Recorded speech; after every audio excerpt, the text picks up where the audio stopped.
Oh, thank you. We are recording. I need to press OK. No. All right. I'm gonna hit OK. All right. So I'm going to share a couple of tips that I have learned over the years. I said, as a musician, we are able to influence the world with our singing. And there are things that I shared with the people that I've worked with. And I'll start with a couple of things: the heart, love, humility, confidence, knowledge, and diligence is really, really important. There are things like having a heart and desire to see people change when we perform. Love, the love for people we serve, because as singers, as musicians, we are in service, we serve others. And many times as singers, we tend to judge others, but we also judge ourselves. Meaning, I always tell my students, we are our biggest critic. We are our biggest um, um, cheerleader as well. And oftentimes I will put them in front of the mirror and I say, if you can get over yourself or get over the judgment that you put on yourself, the stage is nothing. You can handle anything. Um, and I have a quote that said, it's harder to serve someone you judge, but it's easier to serve someone you love. So you always want to start from a place of love, loving yourself, loving God, loving the people that you do perform in front of.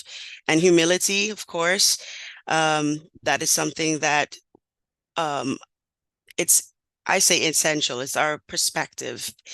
Confidence, never say that you can't do something. That is more so of a curse than anything else. And I tell my students that we take the word can't. Mr. Can't is dead and gone, but Mr. I can do all things is always present, always there. And of course, having that confidence, and it's okay to be confident. It's really okay to be confident. And knowledge, the sense to be sensitive to your body.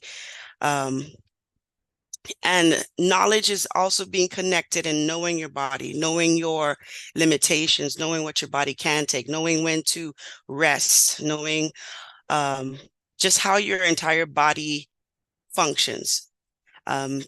Stay connected to your body. Many times as singers, we go, go, go, we sing, sing, sing, and we stop listening to ourselves. We stop listening to our voice. And then things like vocal fry, tiredness, all that comes in, and we deplete ourselves because we don't know ourselves. We're not listening to ourselves. We're not in tune. There's another thing: be diligent. Know the purpose of being where you are and strive for where you want to be. And diligence come with practice. Practice makes perfect sense. Um, I never, I always encourage people not to just jump into something without taking time to practice.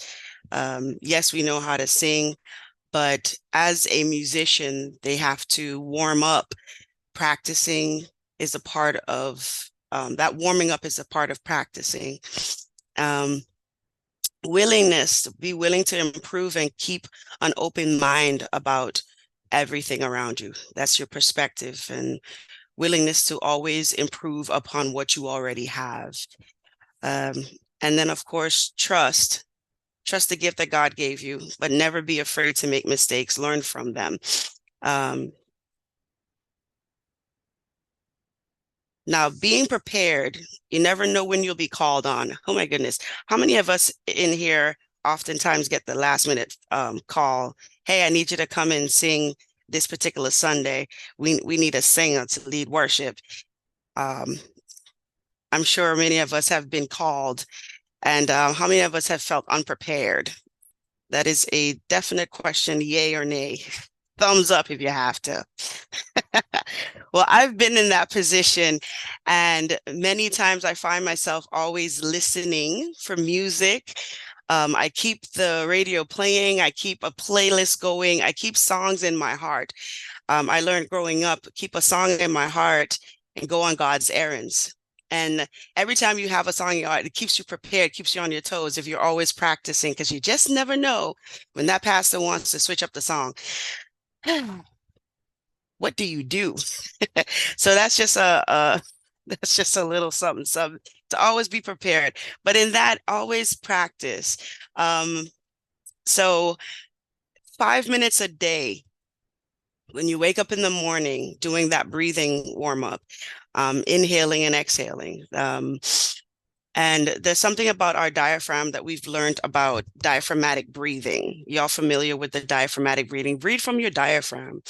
But I teach something called deep central breathing. And deep central breathing is a different technique where understanding, again, being mindful and aware of your diaphragm and how it's positioned in our body.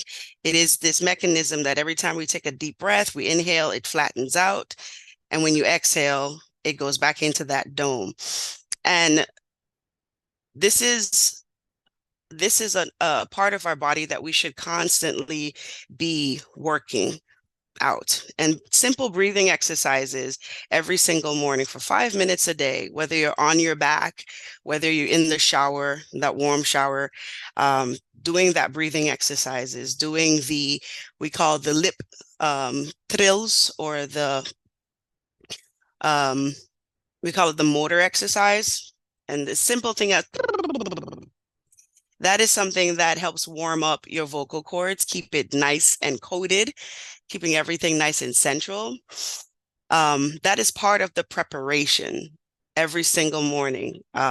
Every single morning, it doesn't matter where you go. If you're sitting at your desk at work, you just do a simple little warm-up exercise that goes. It's very, very silly. But if you're a person that's always on the go, you have to wake up 5 in the morning to drive how long it is to get to that performance or to that church service, and your voice is tired.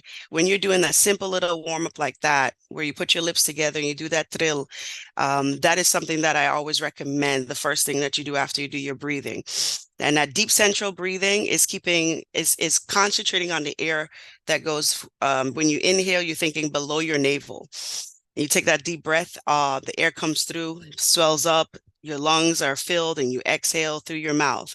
And you do that for 5 minutes, and then you do the lip warm up. Very, very simple warm ups. If you don't play an instrument, that's okay. That is okay. I encourage students to get familiar with the piano or some form of a device that gives you those notes where you can do your ear training, because sometimes we don't always sing as a soloist. Sometimes we have to sing in an ensemble. And it's always good to train that ear to hear other voices besides your own. So that's for another topic. I won't dig too deep into that. I'm just going to stay with the individual.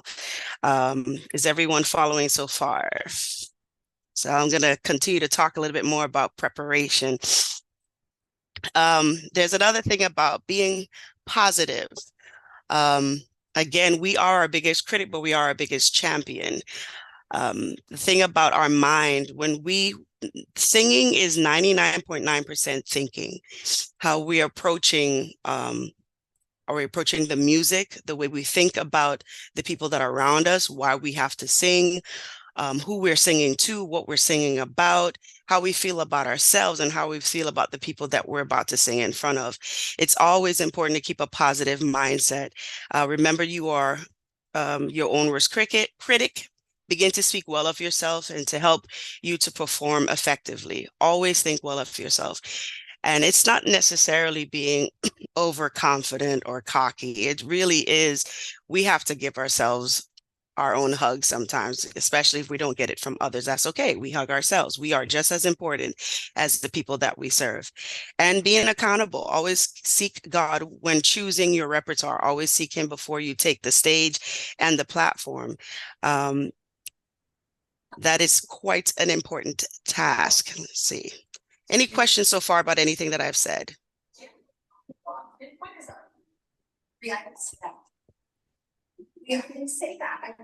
Uh-oh, I'm hearing voices that are not in my head, but in my ear. Does anyone have questions? All right. I'll talk a little bit about perfecting our voice. One, again, do we know our instruments? How well do we know what happens if we eat a certain food? What happens if we drink what happens when we drink coffee or soda? What happens if we don't get certain amount of sleep? All these things affect us as singers. So know your instrument. Your body is your instrument. Be very well connected with that. And again, I said that before, know your limits. Drink lots and lots of water. I know there is kind of like a debate between whether we should drink cold water or whether we should drink hot water or lukewarm water. And that's a question for the room. What y'all think? Question for the room. Is it hot water? Is it cold water? Is it Cold, room cold, temperature? And why? cold I water believe for when your voice is in distress. I learned this from a throat doctor over in Amsterdam. When your voice is in extreme distress, you actually should drink cold water because of the inflammation of your vocal cords, and so that it ices it down like it would if you were working out a muscle or something. That's what I was told with that, as opposed to like hot tea or anything like that. Yeah, so when we say distress, we're either talking about if our throats are hurting, if we have a sore throat, in that case, correct? Because that could be considered distress. I like that point. Anyone else for the room? I would say definitely room temperature water. I keep my water room temperature for the most top part.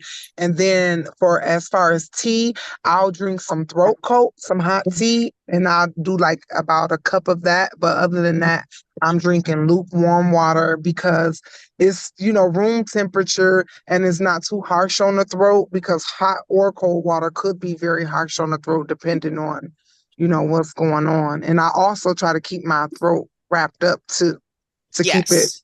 from cold air.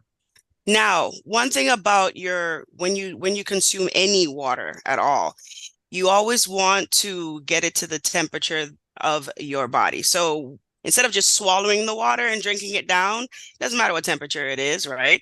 Whether your voice is in distress, whether you're trying to warm up in the morning, put the water in your mouth and let it rotate in your mouth for a little bit, right? Let it settle, like your tongue hits it, and then swallow. Um, Pass it around and let it swish in your mouth for a little bit or let it sit before you just swallow it. If you are preparing for a performance, you want to go ahead and keep everything nice and moist, right? So the temperature of the water, again, it really does all depend where you are, if you're dealing with any type of ailment in your throat. Um, Room temperature water, yes, is recommended. Warm water, again, it depends on how early of the day it is. Um, and again, this comes with knowing your body, knowing how everything affects you. Just a simple thing as water. But if you are going to drink cold water and it might start freaking you out, oh my gosh, it's only cold water. Well, just take a swig of the water, let it settle in your mouth before you swallow it. So that way, that mental part where it's like, because you once can get really stressed out, even with a simple thing as drinking water. So these are pretty good points. There are no wrong answers here. It's really all perspective and how you go about and when you drink that water. Um, Now, tea, throat coat tea is a great tea for you to drink.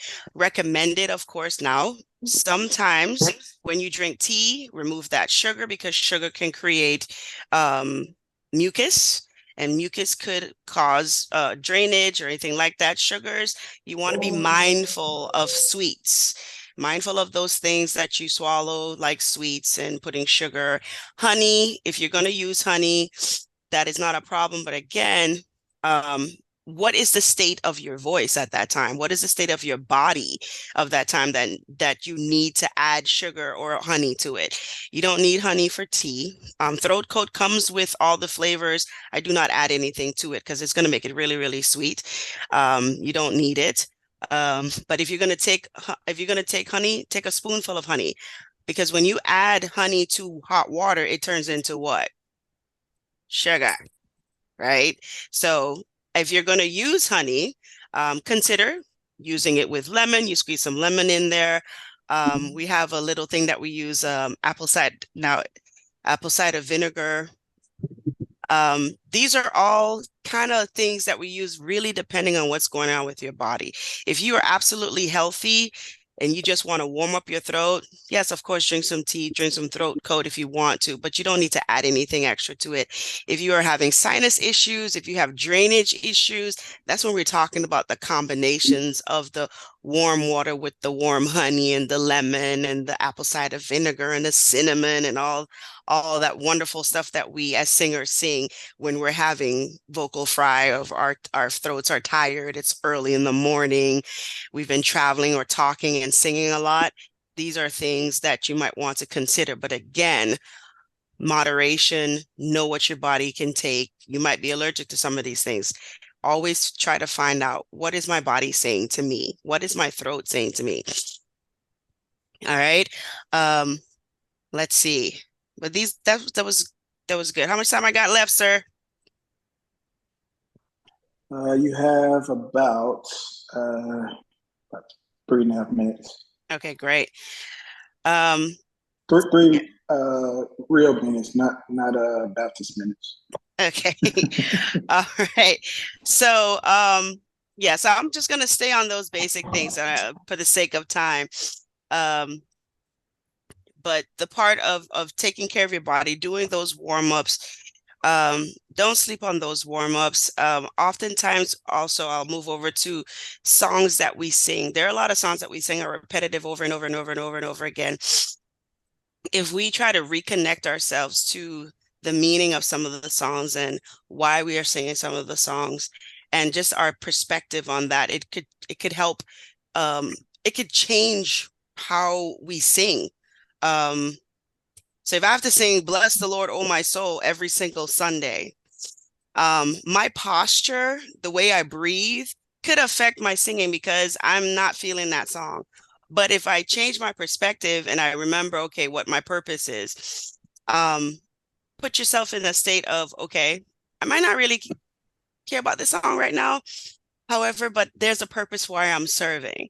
Take a nice deep breath and start reconnecting with your body, reconnect with God and your spirit, and like, okay, I want you to try something out the next time you are singing. I want you to listen to how you're taking your breath. Listen to how you're talking to someone. Am I using my instrument in an effective way? Am I doing a lot of shoulder breathing, which is where everything goes up? Am I using deep central breathing where my ab muscles are working the way it should be? My diaphragm is in a nice state where I'm inhaling and exhaling and things are coming out clear. Pay attention to those things and see what you discover, right? Taking breath through your nostrils versus taking shallow breaths through your mouth when you're singing. Kind of challenge yourself to slow things down when you're warming up and when you're singing, how you prepare, and see if it doesn't make a big difference in the way the sound comes out when you're singing, right? It doesn't really matter what song.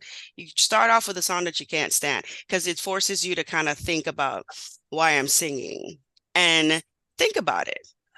Any questions about anything that I've said? Any comments? Was any of this helpful? This Yes, is very Squeaky helpful. here, and I will say it's very helpful. Great job, sis. Great job. Any feedback or questions? Quick question. What is your take on certain herbs? Herbs. As in herbs for your throat. There when people say herbs, I'm from the islands, y'all.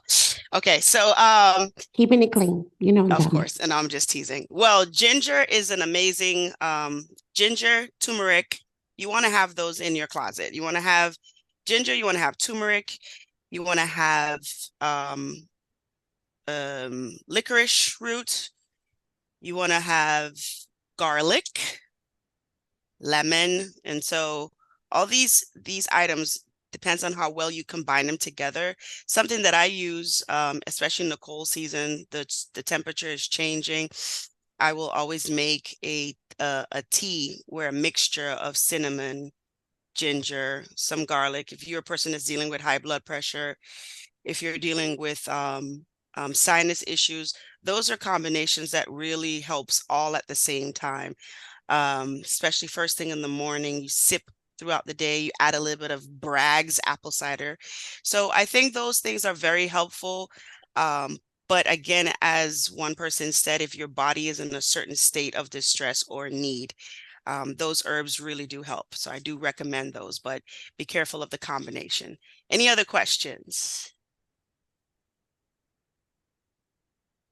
I just wanted to add one little thing also and say this is amazing. So amazing, Lily, so amazing. Slippery elm is also good. I just want to throw that in there. Yes, and I have Fisherman's, well, I got to still, Fisherman's Friend. They have a couple because they took Opera Singer's Cure off the market.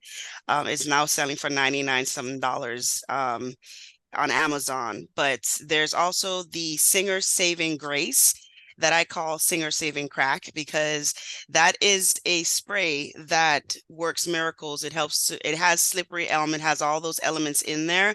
So if you're not familiar, it's called Singer Saving Grace.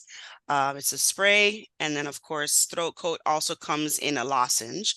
And then there's the Fisherman's Friend. That is, these are the three products that I definitely recommend for those that are singing on the go, before and after. I do recommend that if you're going to take Singer Saving Grace, do it at least 30 minutes before you sing, because it could dry out your throat and you could end up choking. So you want to make sure that you take it at least 30 minutes before and in between singing, but not right before you sing, because it could burn. And so you don't want to hurt your voice more than anything else. But keep those warm-ups going throughout the day. Let people look at you crazy. It's all good. You'll sound good. But thank you.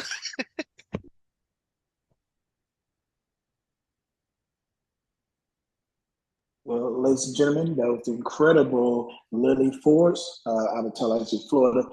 Like I said, she's a good friend of mine. She's very knowledgeable. She's also an artist, so look her up on Spotify, Apple Music, YouTube under Lyrical Lynn or Lili Forbes. And she also has a group with her sister, her twin sister, entitled Janelle or Johnson Sisters. You can find them on either one of those titles. So before we go into Brother Dukes here, I just want to thank you guys for taking time to come, hear, some great advice. And just to give you like a little backstory of this whole thing, the last year and a half or so, people just been reaching out, hey, how do I do this? How do I do that? So I just wanted to do something different, and not charge a whole bunch of money because, of course, people's time is valuable. So, but at the same time, I want to be able to pour into you guys. So I definitely appreciate you guys for really coming out and showing up in great numbers for this first one. So I'm going to try to do this weekly. If not weekly, it'll be bi-weekly, just kind of depending on everybody's schedule. So in regards to our next guest speaker tonight, he's been a producer for over 20 years across a variety of genres, including rap, R&B, gospel. He's worked with artists such as like Twista, Faith Evans. If you ever seen the movie Coach Carter, that song Hope, he's all on it. He's worked with Anthony Hamilton, of course, Todd Delaney tours with him all over the world as a guitarist, and also the Delaney Land music director. So, ladies and gentlemen, put your hands together for Stephen Dukes. Well, that put your hands together is hard when we muted and on the camera. What up, Dukes? What up? A thumb up or something. I see some of my people in here too, like DLM folks. It's Delaney Land music in the house. I see y'all. Malik Oliver, what up, bro? Man, it's good to be with family. I'm gonna talk a little bit, and then I want to take a ton of time to be able to answer you guys' questions. I don't know everything, but the little bit that I do know, I will absolutely share. What Ontario didn't mention is two of my favorite projects that I'm working on right now is his wife's single, her last two singles I produced, and then me and Lili got something in the works in the bag that it's gonna blow y'all away. I'm super excited about that record as we work to finish it up. Like Ontario said, I've been a music producer across varying genres for forever. I've gotten a chance to work. I've been blessed to be able to work with some of the best and biggest and brightest stars there are, played on all the stages and been around all the people. And so I've learned a couple things. So I just want to share some of that with you guys real fast. As far as the production process is concerned, I think the best thing artists can always do is have a plan that includes 3 phases, right? You got to have a pre-production plan, a production plan, and a post-production plan. I'm going to talk about those real fast and then hopefully answer some questions and hope give some clarity to whatever else you guys need. So for pre-production, that is all the stuff you need to do before you go book studio time, before you hire a producer, before all of that happens. You got to have some of your ducks in a row. And some of the things you want to figure out is kind of like, well, what's your writing process? Like, do you write your own songs by yourself and then you find a producer to help you finish? Or, are you self-contained where you're going to do all of it? You just need somebody to put it together? Or do you need a producer to help you write? Do you need a vocal arranger to help you write your parts? What does that part look like? And if you don't have answers for all those things, that is okay.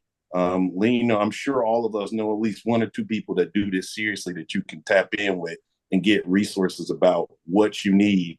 Having friends like Lili, who are amazing vocal producers and writers, those are great partners. You got musician buddies. You need all the friends you can get before you even get started, because the more you do beforehand, the less you have to do day up. Oddly enough, some of you may know this because the folks that know me, I've been touring with Todd Delaney for about almost 9 years now. And to date, I probably have only been to maybe 10 rehearsals, 10 or 11, and we've done 5 live albums. And so in order for that to work, that means the pre-production has to be epic. Everything's got to be in order so that you're sending to people. All they got to do is learn it and show up and play. So if you're wondering what a real producer does, typically a real producer helps you do all of that. Like they put it all together. But anyway, other things that need to be done in the pre-production product process is like your logistics for planning. Like, what are your deadlines? Like, when do you need to have stuff done? You got to know if you want to put this on. If you're trying to do a Christmas album this year, Christmas songs, it's too late. You already missed the window. I'm joking. You got to work real fast, like right now, because you need 2 weeks to get it to DSPs for them to actually put it out. So being aware of things like that, deadline lines, are super, super, super helpful. Actually also figuring out where you're going to record, how you're going to record. Like, do you have a studio local or do you got to fly somewhere? The engineer that's recording you, are they helping to produce your vocal or are they just press and record? Because some of us need a little more help. So if you need somebody to produce your vocal, meaning tell you if you sound good or not, then you probably want to hire a person to do that part. Otherwise, they just gonna press record and let you leave with what you get. Other things that are super helpful for pre-production is you want to start working on language right away. And so anybody who knows me knows I'm really big on communication and making sure that the words that I'm saying mean what I think they mean. And you want to try to stay away from cultural statements like, oh, I want that worship sound. What does that even mean? Because depending on what style church you go to, where you were raised, some churches sit and watch, some churches run all around. Worship looks different. I've heard, yeah, I want a prophetic sound. Okay, what does that even mean? I don't know. As a producer, I need you to put some actual real words to that. And so helpful things are examples. Did Ontario just leave his own? Oh, you moved. No, I'm over. I'm switching devices. I was like, how this man gonna leave his own meeting? What type of? But you got it. So what I'm saying is, staying away from cultural topics. So if you tell me I want a prophetic sound, what's better is, hey, here's these songs that are already out that kind of sound like the vein I want to be in, because this artist has similar sounding music to what I want to do. That's better than I want a prophetic sound. And then, like, my favorite and the most overused statement in music, and I'm so sorry if this stings anybody, but not really, is I have my own sound. No, you don't.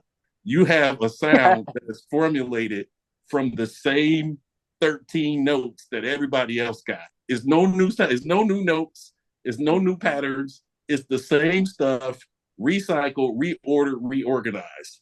So when you tell me that you have your own sound, that usually means that you probably haven't researched enough, because somebody else sounds like you. There's no way in all these billions of people on the earth that you sound completely different. You don't. And the reason why that's important to know is because when you're talking to a producer or professionals and you say, oh, I got my own sound, we are rolling our eyes on the inside of our heads, because we already know that means you don't know what you want. A better way to put it would be, hey, these are the types of sounds that I like. Meaning, I like acoustic guitar. I like electric guitar. I want this song to sound like a Disney soundtrack. I like Travis Green music. I want it to feel like that. Or whoever, pick an artist. It doesn't mean that the producer's gonna copy off of what they're doing, but it gives them a baseline, because guess what? They got to play an instrument. So if I don't know that you like organ, I'm not going to put any organ in this song unless you tell me I like organ or whatever. Just so that makes sense. Moving on. Another huge thing too. Make sure you find the right producer. And I'm sure everybody on this call has probably had a bad experience with somebody that they trusted to make some music for them. And here's the thing, being the right producer does not always equate to the most talented or gifted person, because oftentimes a gifted musician doesn't necessarily translate to being able to execute all the parts it takes administratively and creatively to be able to produce a record. It's a different brain. Now, there are a few who can do both, but most can't. And that's okay. So if you got your favorite guitar player and you want them to produce a song for you, you might want to check their resume and ask some other people who work with them to see what their actual production sounds like before they end up giving you them or their sound and not being able to capture what yours is, or give you what you're looking for. The other side of it too is sometimes it's just a bad fit. So personally, I've had clients where I just realized, or we realized, that, hey, this doesn't work. I'm not able to give you what you need. You need a different type of producer with a different type of mind than what I have. And the good guys and girls at this part, what they're going to do is always put the right people in the room to give you the sound that you're looking for. For example, Lili and I just started working together. I'm putting our business in the street, but Lili, we were working on a piece. Then when I first heard it, it felt super theatrical. Like we needed Disney strings and timpani and all this other stuff. And learning her background, I was like, this makes sense because of how she wrote it. And so we talked a lot back and forth. We measured like 8 times before we cut once to make sure that what she wanted and what I thought she wanted was the same thing. And then I did a demo that I sent to her to say, hey, here's the direction we're going in. Does this work? Yes or no? To make sure the arrangement matches. Because again, I don't want to go paying a bunch of people and recording a bunch of stuff, and then I send it to her and she don't like it. And now I'm like, well, I already paid the guy, so you just got to live with it. That's trash. It shouldn't actually go that way. It should be some give and take both ways. And if communication is clear and you're dealing with somebody professional, you should be able to get to the end pretty easily there. The other thing too is, well, these are really quick 3 things you can think about when you're trying to pick a producer. You're going to find somebody who's available, asterisk, star, check mark, available, right? Because no matter who they are, if they're not available for you, and we all know a lot of the great producers are really, really busy, and if your budget ain't right, their time ain't right either. So available. If they're not available, you got to move on. The second thing that you want to be like super mindful of is if they are willing to work on your project, because they got to have the time, and then they also got to want to work on your project. And I also know that all of us have probably been in a situation where you were working somebody and you didn't really feel like they wanted to do it. Well, that's trash too. You're spending your money. You might as well get somebody who believes in what you're doing. And you might have to go with a smaller named person because they're willing to invest because they see it as a partnership. And then the last part, which is probably most important, is you want to make sure they're actually able to do the job. So they got to be available, willing, and able. And then you need all three, or what you get on the back end is you're going to have to do it over. And you're probably going to have to call me, which I don't mind because I'll help you get it right. So let's talk about production for a second. The actual production process, if you've done all the pre-production stuff the right way, the production part should be pretty smooth. Deadlines should be met on time. Everybody should know what the expectations are.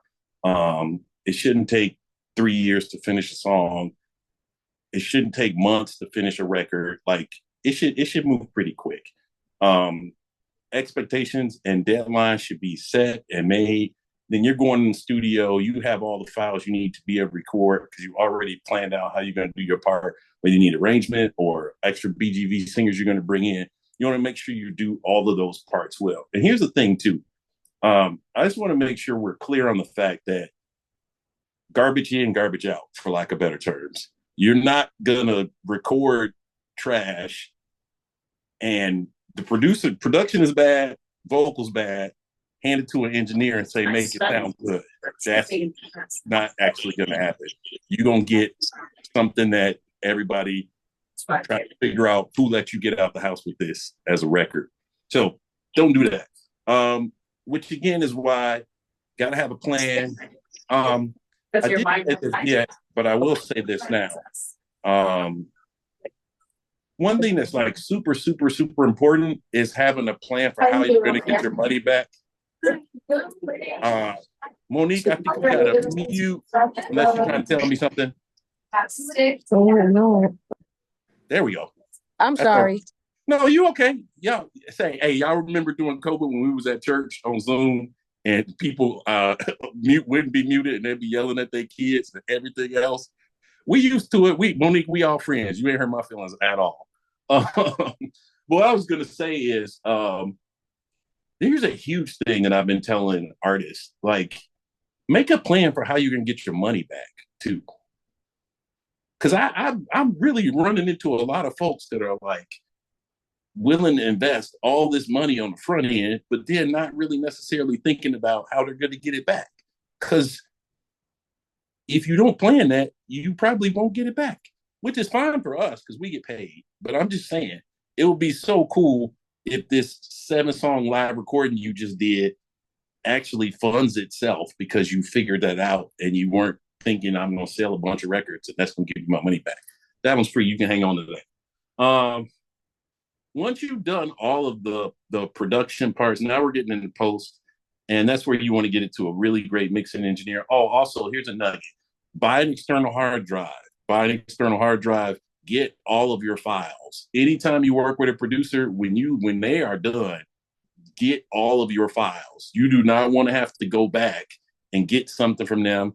Sometimes the relationships go sour, people disappear, hard drives fail, computers die. You don't want any of that smoke. So when you finish working with somebody, they should give you all of your files. When you go to the studio to record your vocals, take your hard drive to the studio. And when you leave the studio with your files because that's what you're paying for. And that way you don't have to depend on anybody else in case you got to pivot and be able to make a move to either get a new producer, get a different engineer, whatever, because we got a habit of trying to hold you guys hostage by holding your content for ransom so that you can't go do something else because I got your files. Once you find a great mixing engineer, which again can make or break the end, your mix definitely shouldn't make it worse. It should make it better. So if you got good music and you feel good about it, a good mix should make it sound great. And if it doesn't, you got the wrong engineer and you probably need to get somebody else. And then same with mastering. Mastering is literally just to enhance and make sure that all the levels are matching what you need for DSPs. They're working on fade in, fade outs, album order of stuff. That also is a really intricate process. But again, I mean, just remember, if the files don't sound good up front, I don't care if John Blass is mixing it, it's still gonna sound mid on the other side, because you can't add what's not there. That was it for my stuff. I've got a couple questions that Ontario already sent me from you guys. Feel free to drop some in the chat too. I will answer the ones that I can. First question that I want to answer, somebody asked, what is the importance of a good mix? Well, it's make or break. So the easiest way to think about it is, imagine being at a concert and it's pick your favorite, insert your favorite artist, favorite singer, favorite musician, whoever, and you can't hear them well. Well, none of this matters. So a bad mix literally will kill whatever you try to do. Just imagine what this great vision that you had will not get out there because it doesn't sound good. And I'm sure Ontario will tell you, radio stations like his, they won't add your record if it sounds bad. If the mix is bad, if the levels are all over the place, if stuff is weird, you're going to have to try it again. And this is your first chance to try it again and do it over, because they're not going to do it. Difference between mixing and mastering, I kind of covered that already. Mixing is usually where all the editing and leveling of everything happens, and balancing and correcting their auto-tuning vocals and doing all this other stuff. That all is happening in the mixing process. And then mastering process is kind of like the last layer of cleaning. They're trying to balance things. They're mixing the one file that they got from the engineer who mixed, not everything. And again, your master shouldn't sound different than what you already had. It should just enhance it a little bit. Next question I got was, how do you know if you have a good mix master? Well, I think if you're asking that question, you already don't have a good one. That's the first way to think about it.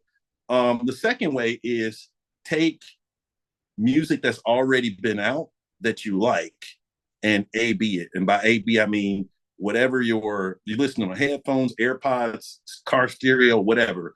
Listen to the record that's already out from the artist that you like, that you know has a good mix, and then listen to yours. And if it's not the same, that lets you know kind of where your trouble spots are. Proper techniques. I'm not really sure what proper techniques is referring to, but I think I covered a bunch of already best practices that you guys can use for getting ready to get to the next level.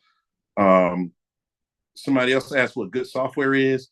That question is not as pertinent as it used to be. At our level, we're talking pre-production and production stuff, which means you're just creating music, you're not mixing or mastering. And even on that side, there's 5 or 6 different programs you can use. Todd writes most of his music in voice notes on his phone. So it doesn't have to be, it could be GarageBand. It doesn't have to be this super expensive product for you to get your ideas out clean. Some girls use Logic, some people use Pro Tools, some people use Ableton. It's whichever one you want to use is fine. And then the mixing and mastering part, hopefully that's not you doing that. And if it is, and you're asking which one is the best thing, you probably shouldn't mix or master yet. You got a little bit of learning to do before you get there. The difference between a studio and a live recording. That's a great question. I would say the only difference is the audience. Everything else, you don't know when it happened or where it happens. Little known fact, most of us, with Todd's records, we have already recorded the album before y'all even get there. We probably did it the day before, or we did it early in the morning the day of.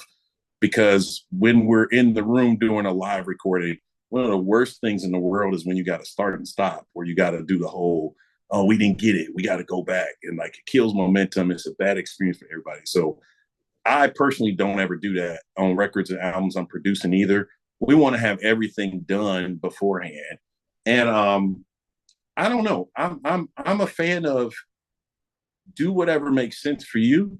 I think albums themselves are ultra expensive, and I don't know if the turnaround is worth it. We're in a pick your favorite song generation, which means they're not going to listen to all of it anyway. And so if you're giving people 11 songs, you probably wasted money on 5 of them songs. So I'm just saying, personal opinion, I would aim for smaller, like an EP, and then I would build up. Unless you got a following, if you got a following already, by all means, do a live recording because you got people who are already looking for you. But if you don't have a following, I'm a fan of do it in the studio. People, it's okay, they don't mind. Or most churches can facilitate a recording where you could just record. Mav City and a lot of those Bethel, they're most of the time they're just recording their Sunday morning service, and that's the album. So anyway, I do see a couple questions in here. I'm gonna answer in a second. Last one I have is a fair turnaround and pricing for production. This is a good one. I would say to think of it like this: it's gonna vary based on what part of the country you're in, what country you're in, and what you have access to. So I would look at it like this: think about what you have to pay a musician to play for you live. Like, what does that look like? And then take that number and times it by however many musicians you want to use on your live recording, your whatever it is. And then whatever you're paying them, add double that number for the producer who's putting the music together at least. And there's a good start point for what you should be paying for music production. I mean, I figure usually around $1,500 is a good place to start if you want to get a song produced with live instrumentation. If you got a friend or who can do you a favor, that's cool too. But just remember, sometimes those favors take a really long time because you're not paying them what everybody else does. Let's get to these comment questions. Licensing, great question. Let's chat offline about that part. I can point you in the right direction. It's not my particular strong suit though. Can I explain more about how the lives are mixed if they are pre-recorded? It's the same because you're recording the same files in the same room. So, for example, let's take Todd, the Your Great Name album CD that we did. We were at the building, the place that we were using to do the recording. The day before, with the band and singers, we got on stage and recorded all the songs. And then the next night, we just recorded all the stuff again. And then we just took the best takes from it. The same way that if somebody was going to start and stop, we just did our start and stopping without y'all.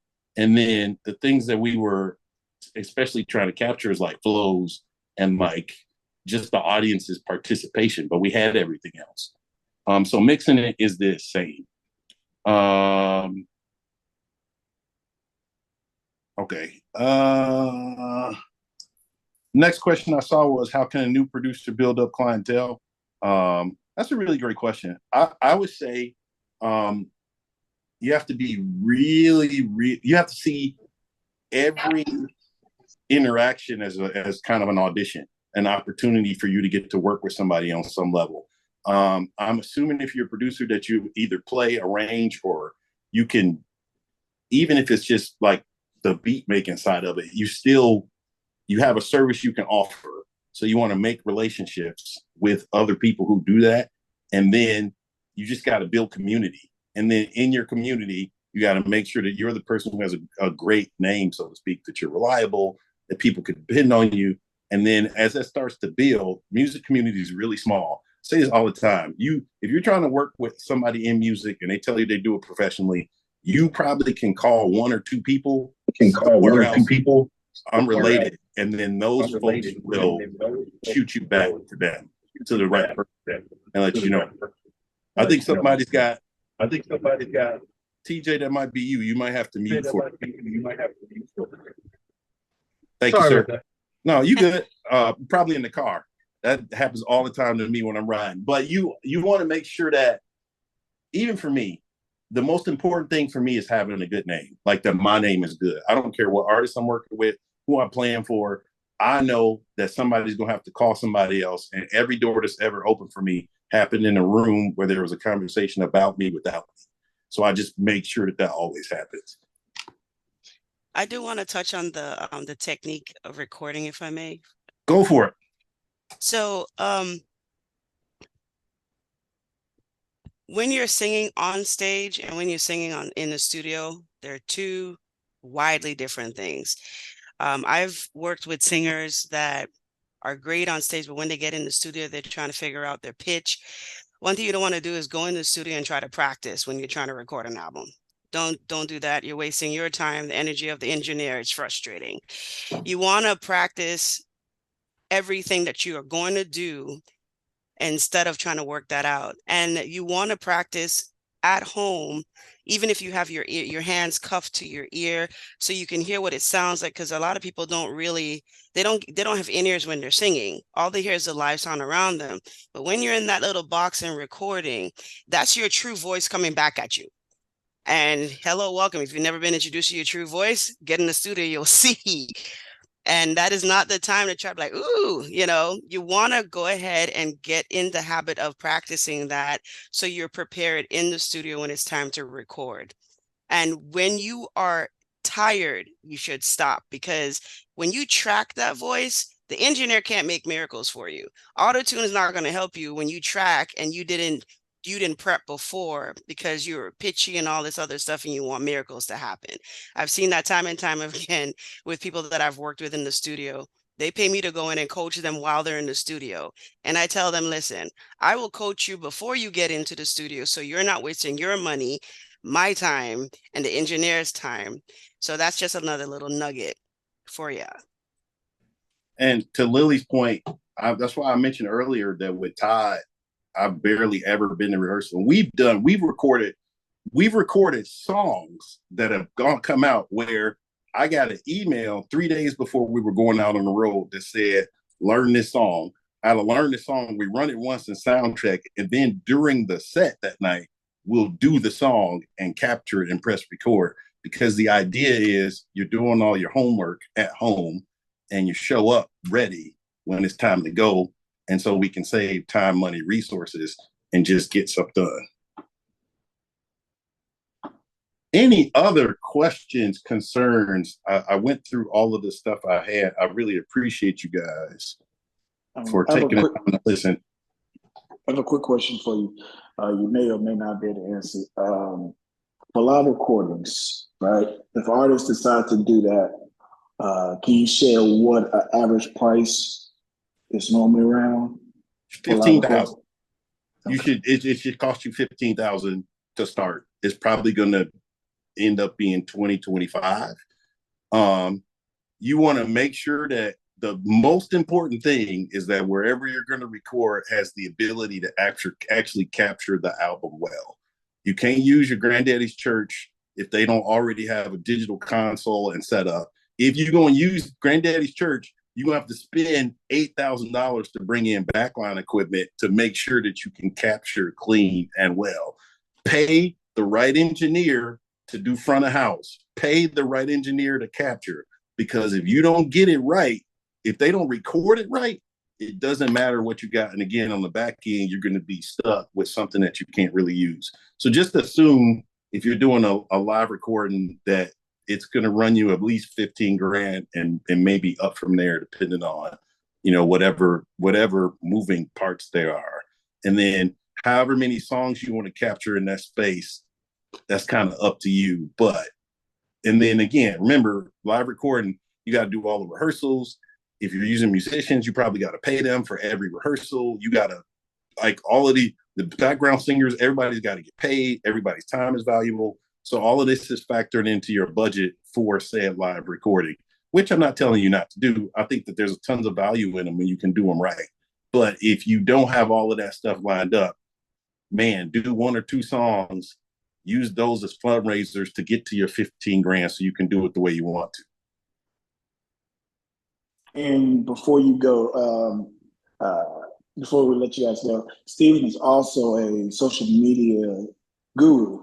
So if you have any questions about that before we go, please, this is time to ask now before we log out. Yeah, so just so I said it, 2 years ago, I decided to really lock in on content creation and social media stuff. So my personal accounts were at about maybe 5,000 or 6,000 followers total. And I was like, I can do better than that. So now I'm at about 100,000. And I did it without mentioning of my celebrity friends, just my own stuff. And there's a method to the madness. So I do social media management and content creation and consultation to teach people how to do that stuff well. My IG just hit 85,000 followers today, actually.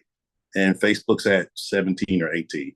And I know all of y'all don't need that kind of help, but if you do, I got you.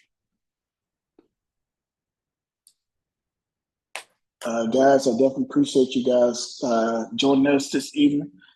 First, like I said, we were joined by the incredible Lili Forbes, as well as Mr. Stephen Dukes.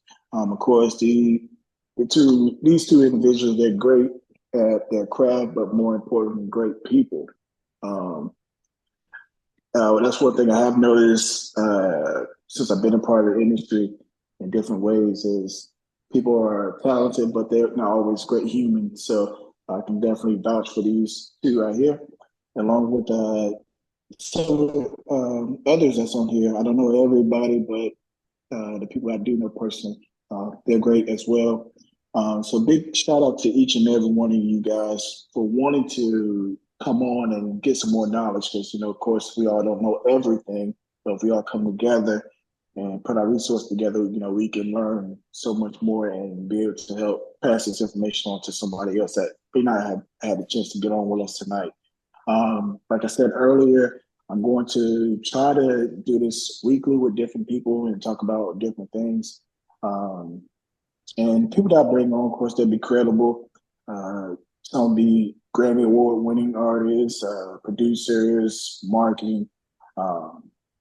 Have a Emmy Award winning artist that's going to come on as well, along with the Oscar and Tony Award winning artist. So just stay locked into my Facebook, and I'll be posting different flyers or each week or bi-weekly, however we decide to move forward with this.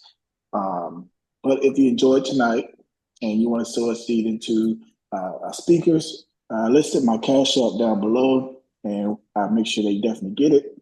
So just, if you have anybody have any questions before we go, this is the final chance to do that before we log out. So does anybody have anything?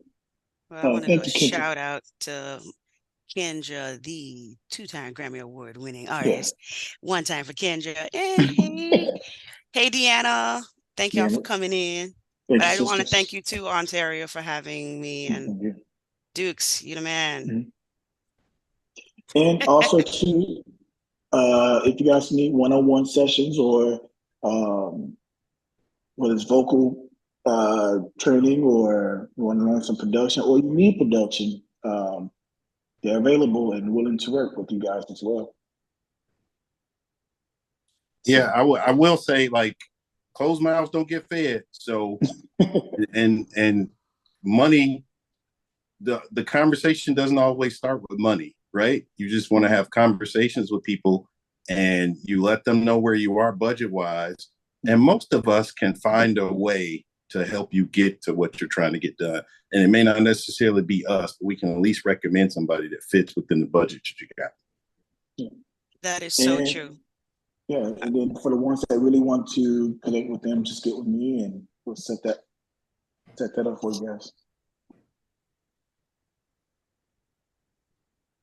And if our hearts are clear, as I said in church, we'll dismiss. And like I said, just follow my Facebook for the next one, and definitely support these artists as well. Everybody that's on here are artists as well, producers. So let's all support each other and help. When somebody comes out with something, make sure we share it, go download it, and just like I said, just support each other and help build each other up. Instead of tearing each other down. So that's all I have for you guys. Thank you, Stephen. Thank you, Lili, and I thank all of you guys for tuning in tonight. All right, y'all. Peace. Good night, everyone. Good night. Stay safe. Good night. Good Good night, everybody. Blessings. Good night. Good night. Good night. Thank you. Good night. Good night. Thank you, guys.